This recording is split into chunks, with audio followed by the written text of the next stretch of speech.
Hello, I'm Tim Langdon, and today I'm going to demonstrate how to shoot the Brown Bess Flintlock musket. Now, during the Revolutionary War, the British and Americans used a Brown Bess Flintlock musket like this one. It's 12 gauge, has a 42-inch barrel, and it's got the three parts that a musket have: the lock, stock, and the barrel. Now, soldiers that were really well trained with these were supposed to be able to fire them 4 times a minute. I'm going to show you how they loaded it and how they would have fired it. Now, in the Army then, they had drummers that would beat out drum beats every time you had to do something as a soldier. And when you heard the drum beat, call to arms, and the general alarm, you would grab your musket, your fighting gear, fall in line. So I've got my cartridge box. It would hold 36 rounds if it was full. I grabbed my haversack for my daily rations, and I've got my canteen to carry some water in for a long fight on the field today.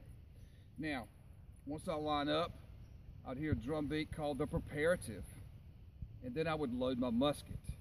Now, the Americans weren't very good at this when the Revolutionary War started, and we lost a lot of battles because we couldn't load and shoot really fast. But once we learned how to shoot quicker and how to properly handle the musket, it helped our efforts in the war.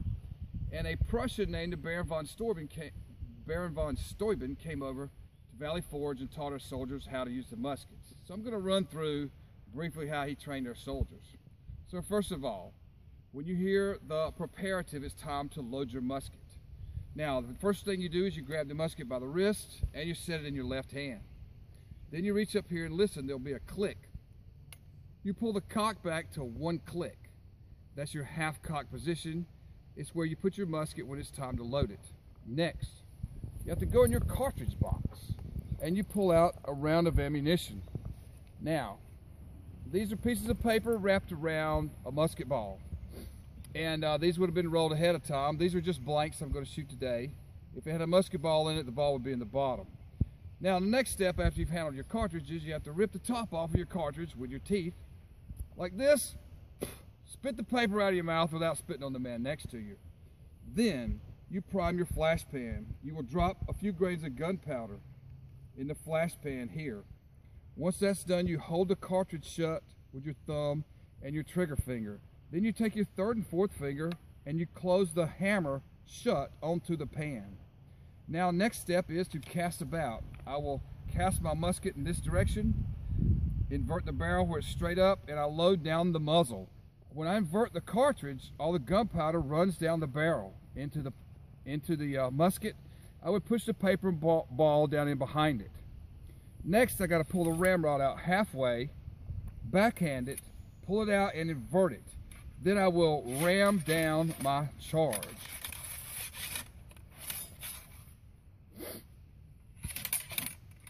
Now, the next step is backhand my ramrod at the halfway mark and return it after I've inverted it. Now my musket is loaded, so we're facing an enemy in this direction. My next step is going to be, I'm going to bring my musket up, straight up, and I got my thumb on the cock so I can cock it and aim in one motion. When I get the order to present, I will cock and aim, and then on fire, I will shoot. I would do this in a group with a company. So we got the order to present, and then fire. Okay, I know you want to see it again, so let me do about 4 shots really quick. Okay, here we go.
And that's how a soldier would have fired his gun as quick as possible. Thank you for watching.